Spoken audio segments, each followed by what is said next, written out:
YouTube, what's going on? I figured that I would post a late night video. Excuse the roofers are working on our house here.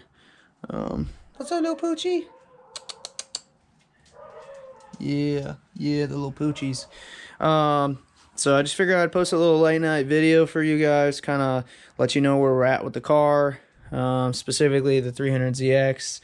The 370 is doing awesome. I actually am thinking about putting on the Soho oil combo coolant catch can maybe tomorrow, depending on how I'm feeling. And, well, realistically, if I want to spill a bunch of coolant all over the fucking place. So we'll see what happens. Anyways, so I did find out a few things, specifically this entire engine bay. It's pretty much got to be gutted of all the wiring and harnesses. The only thing I'm really going to keep is probably the master cylinder, the fuel filter, and like the brake lines and whatnot. But I mean, other than that, like everything is going to come out. That's probably a job for tomorrow. I'm not really sure if I'm going to paint this engine bay yet or just degrease the fuck out of it and then take some black gloss paint and just kind of touch up. We'll see what's up with tomorrow, but it's going to be annoying because there is a fucking shit ton of wires and there's not a lot of space. So anyways, I did find out some stuff and I did buy some stuff, so I'll let you guys kind of know where we're at with that.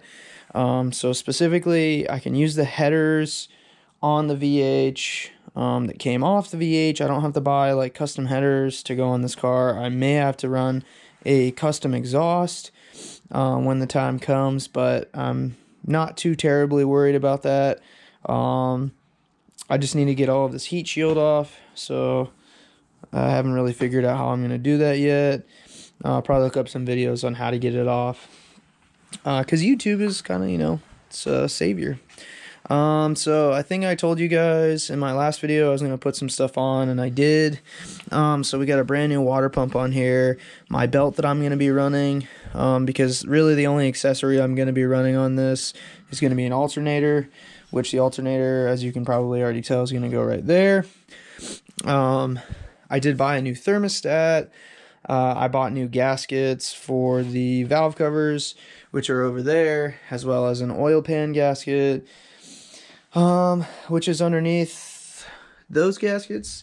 I do have the oil pan off of this. I needed to get the oil pickup tube because I went ahead and bought the engine mounts, oil pickup tube that has to be customized from Performance VH, and then their Performance VH oil pan for this swap specifically. So I'm super excited about that. The other thing that I did buy was I bought the transmission adapter plate, which comes with a flywheel adapter. As you guys can see there, I've got to pull that out. It's just kind of chilling right now. But yeah, so I bought everything pretty much that it needs to be able to put this together. One thing I'm a little worried about is I have been seeing a lot of people say that they have to use a one-piece drive shaft. So obviously the VG had a well, I guess the 300ZX has a two-piece drive shaft. So I need to figure out kind of like what drive shaft I need. Maybe one from Z1 Motorsports will work, because I did not buy the engine mounts from Performance VH that you have to weld. I bought the pre-made ones. So what I'm going to do is I'm going to put this whole thing together, flip the cross member 180 degrees. I'm going to see where my shift linkage is.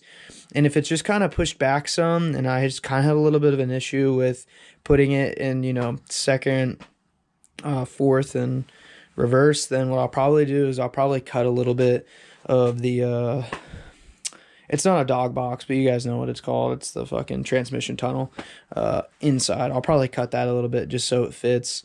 But if I still have issues and it's like a significant difference, I might just go ahead and fuck with the shift linkage and make an adjustment off of that. Maybe some jank ass shift linkage. We'll see what happens. I did put in brand new spark plugs.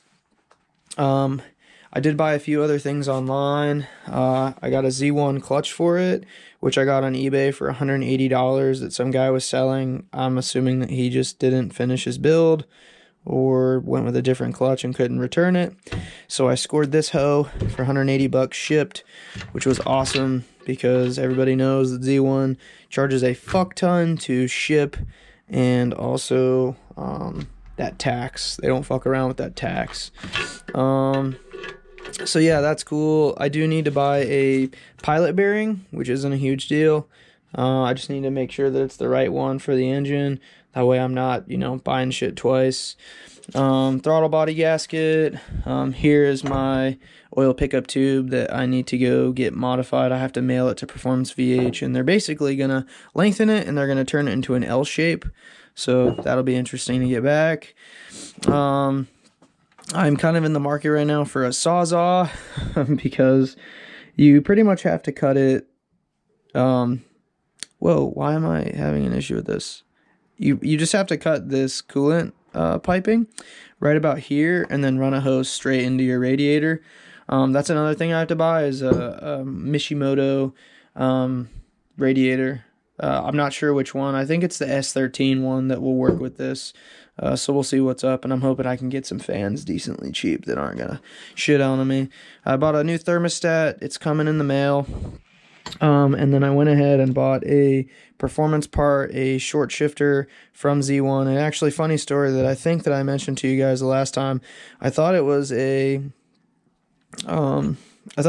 Concept Z Performance short shifter. It turns out it was actually an exact same short shifter from Z1. Now, this does have some wear and tear on it. Not a lot, but, enough for me to be like, okay, I can justify I had to buy this because I want newer parts in this car. I'm actually trying to take care of the 300ZX, and I really want to make it run and last a long time. So I'm gonna sell this for about 130 bucks, and with the shift knob. And I think all in all, this was a little less than $200 with the shift knob, because obviously that's a dope ass shift knob. I used to have it in the 370, and I gave it away to a dude that had a Nismo. Blah, blah, blah, blah, blah. I also bought the Z1 Performance, Z1 Motorsports, Z1 Performance, Z1 Motorsports solid transmission mount, because as everybody knows, these engines have a shit ton of torque, and that was something that the NA car probably never really experienced in its life, and it's got some aged bushings and whatnot, so we're going to make sure that we try to combat all that torque the best we can. Yeah, so that's a lot of what I've done so far. I did also buy the injectors and fuel rail for this. I found out that it actually runs the exact Porsche injectors. I believe they're 470cc and fuel rail, which is pretty cool. So whenever I talked to Eric from Performance VH, he said to just let him know that I'm running this intake, and they will actually change the adapters for the injectors, so it'll still be plug and play. He said it's no additional charge, which is dope. And yeah, so basically this is where we're at with the 300ZX. It's basically going to become a 450ZX, which is pretty cool.